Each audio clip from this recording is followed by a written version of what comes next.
Hello, class. This part of our lecture series on negotiable instruments would deal on virtual currencies and if they could function as negotiable instruments.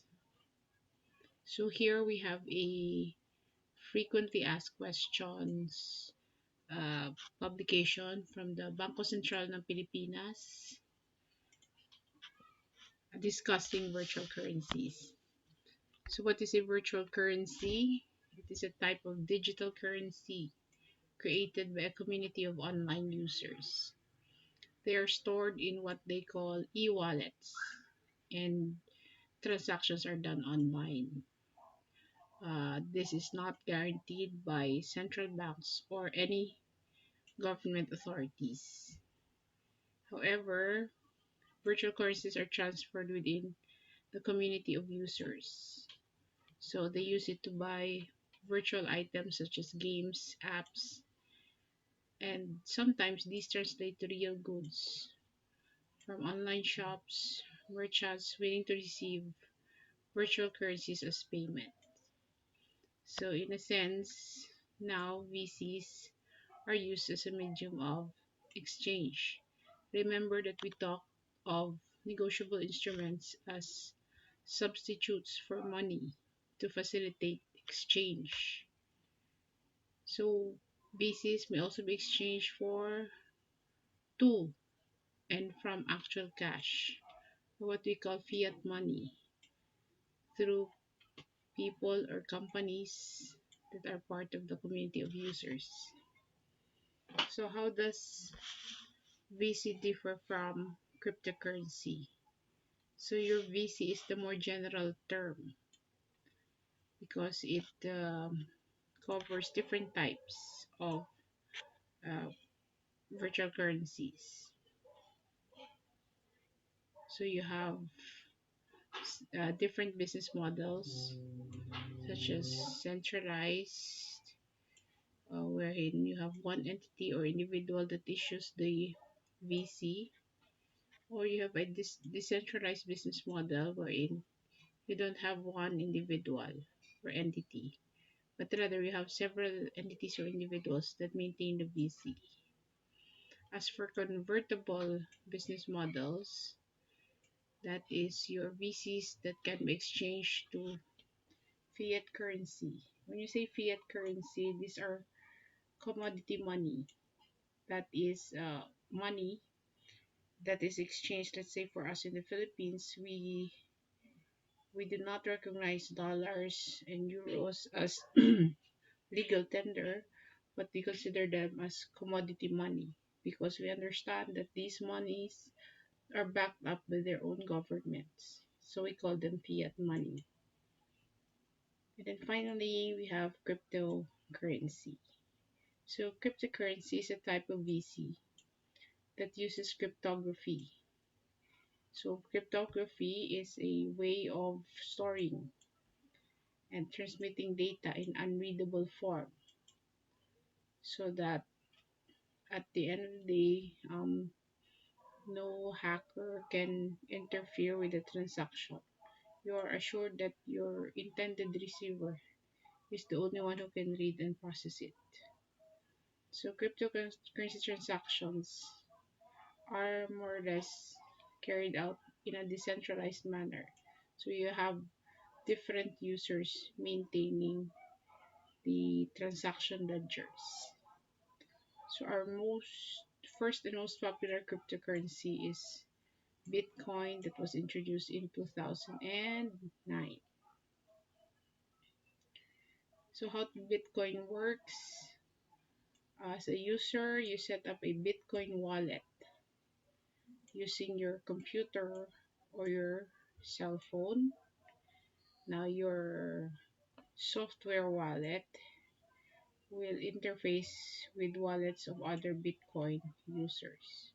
So what you would do is to load funds into your Bitcoin wallet. So how do you load funds?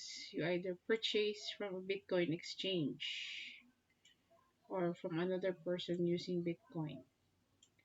And You transfer Bitcoin to or from other Bitcoin users as a means of payment for goods and services. Also, Bitcoin is being used to as a reward for performing validation of Bitcoin transactions. This is what they call mining. So these persons who does the mining validates a Bitcoin transaction. In exchange for that service is rewarded a Bitcoin. Once you have Bitcoins in your wallet, you can now conduct an exchange using Bitcoin. Upon initiation of the transaction, your Bitcoin miner confirms and validates the transaction. So the validation process of solving certain math problems using private key, public key, and transaction message to address double spending and ensure authenticity of the Bitcoin holder. So your public key is actually a sequence of letters and numbers that everyone can see, whereas your private key is your set of letters and numbers that is kept secret between and among transactions. Once validated, the transaction is effected and posted in a public ledger, which they call as the blockchain. That's why this is known as a digital ledger, the promising digital ledger technology. So, how does our virtual currency differ from fiat money, such as dollars and euros, with your e money? So, the coins and paper, so your fiat money or real money are actual physical coins and paper money, minted and printed by the central banks of these countries, and they are treated as legal tender in their corresponding countries, used and accepted as a medium of exchange in the country. Once you hold a fiat money, you're assured that that money is fully backed by its own government. Comparing VC to e-money, e-money is a digital representation of fiat money. So you can easily exchange e-money with fiat money. So nowadays, you can easily electronically transfer your funds from your bank account. So basically, just like fiat currency, e-money is a legal tender. So why the popularity of VCs? So VCs provide benefits in the following areas: remittances and wire transfers. So remittances from overseas Filipino workers who send money to their relatives or loved ones. And then you have Filipinos who shop online, pay for goods online, transfer funds via digital means. So such activities of remittances and transfers can be facilitated using cryptocurrencies. For electronic payments, the same concept.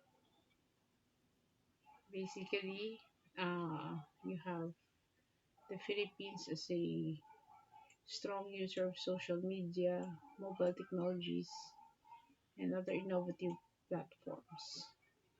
So VCs are a very easy use mode of payment for goods and services that are offered online. Another promising feature of VCs would be financial inclusion, as this expands financial services to low-income Filipinos who shy away from traditional financial service providers like banks, who require so much proof of income that basically, in effect, excludes poor Filipinos. So, because VCs are considered cost efficient, then it's easy for the rest of the Filipino people to adopt a digital platform. Also, with the prevalence of um, cheap mobile phones with uh, with advanced uh, mobile technology features, this makes VC transactions a more inclusive form of financial inclusion among Filipinos. However, the price of this digital ledger technology would be that prices change quickly. So value of VCs driven by supply and demand. So a lot of speculations and the system is quite unstable and changes quickly over time. No one to regulate, no SEC, no Philippine Stock Exchange to uh, something similar to Philippine Stock Exchange to monitor and regulate them. Of course, there is the potential for unlawful use because of the high degree of anonymity. So your creators, senders, and receivers does not need to present government issued IDs to effectively transact. Prone to theft or loss, so there are many cases of hacking, theft, virus infection, and other cyber threats. Also, because it is fast, so making VC transactions immediate and irreversible. And of course, VC transactions are not insured. You cannot claim from refund from PDIC. So, given all these potentials and risks, what does the BSP do about it? Uh, Basically, uh, BSP has adopted a balanced approach to VCs by allowing the market to develop and subsequently have issued responsive regulations like this warning advisory plus 2014 and the 2017 circular for BSP to establish a formal regulatory framework for VC exchanges because your Banco Central needs to basically place adequate safeguards. And then another advisory last December 2017. So is it good to invest in VCs? For now, not yet. There is price volatility. If you have an appetite for high risk, high return, maybe this is a field for you. But for ordinary Filipinos, this is too advanced for now. So given that the Bangko Sentral ng Pilipinas is not yet updated in terms of regulating cryptocurrencies in the country, in the Philippines, let us look at how other countries are doing about in terms of the use of cryptocurrencies as potential monetary instruments. Here's an article by Shetan Fu, dated April 2018. It's part 4 of a series of discussions on uh, legal guides to cryptocurrencies. So this part is all about cryptocurrency and monetary instruments in Canada. So the article starts off with defining the monetary instruments acceptable in their country. So we are familiar with this one: bill of exchange, checks, and promissory notes, which are pretty much similar to what we have also in the Philippines. So, as a potential for cryptocurrency to become financial or monetary instruments, he's looking at this, the author is looking at this as a possible inland monetary instrument. So, the qualifications and thresholds to meet for cryptocurrencies to be treated as inland monetary instruments would be that the cryptocurrency must be capable of being a sum certain in money, and that cryptocurrency must be an actual fiat money. So considering the volatility of cryptocurrencies and cryptocurrency being digital, both of these steps at present would fail. So the alternative would be to treat cryptocurrencies as foreign monetary instruments, as distinguished from money itself. So that means disregard first the inland test and then treat it as a foreign instrument. Of course, there is this caution that any attempt to create a cryptocurrency monetary instrument should not be confused with creating a cryptocurrency itself. So a hardware wallet meant to function as a physical gift card may not simultaneously be capable of being a bill of exchange or a promissory note. When we say gift card, meaning the use of the word gift, there is no valuable consideration. And we know for a fact that bills of exchange or promissory notes to be valid requires valuable consideration. Okay, next. There is this case, Bank of Canada versus Bank of Montreal, which made this distinction between legal tender as a form of money and monetary instruments. Here, the Supreme Court of Canada was split 4-4.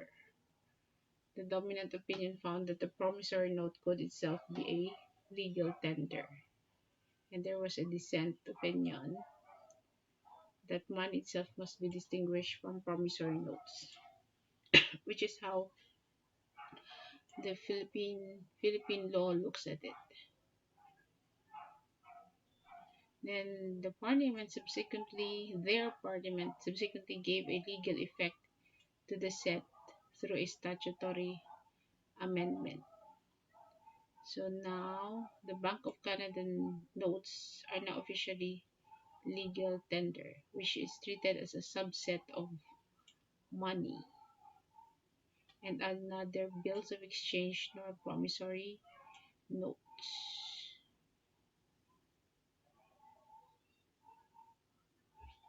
So in sum, a hardware wallet intended to function as a physical gift card or physical cash should consider legal tender, a form of money, is distinguished from monetary instruments by statute. Different legal rights apply with respect to legal tender as opposed to monetary instruments. Status and enforceability of cryptocurrency as money is uncertain. Cryptocurrency cannot be the subject of inland instrument. And then it is still uncertain whether cryptocurrency can be the subject of foreign instrument. So cryptocurrency foreign monetary instrument as distinguished from a security. A hardware wallet treated as monetary instrument could, purely as a consequence of such treatment, also be a security under Ontario's Security Act. So considering the definition of security includes a document evidencing title to or interest in property. So there is that plausibility that a blockchain ledger can be considered a document,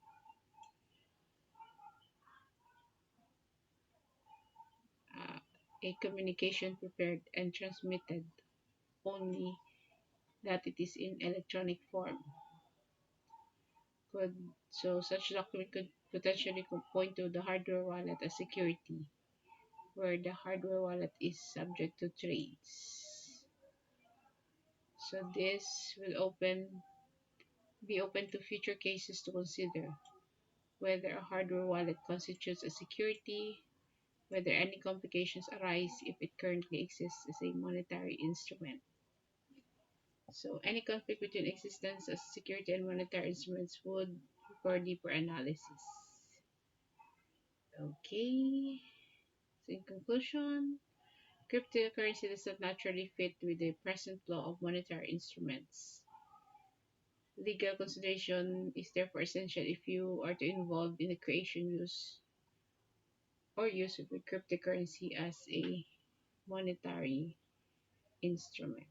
So in a way, although technically in the Philippines, it cannot be a monetary instrument as of now under the negotiable instruments law, because this very old law that we have requires negotiable instruments to be in writing. But still, this is new, innovative, with high potential technology to be a solution for financial inclusion for most Filipinos. So we explore both present and any potential law to consider it a monetary instrument.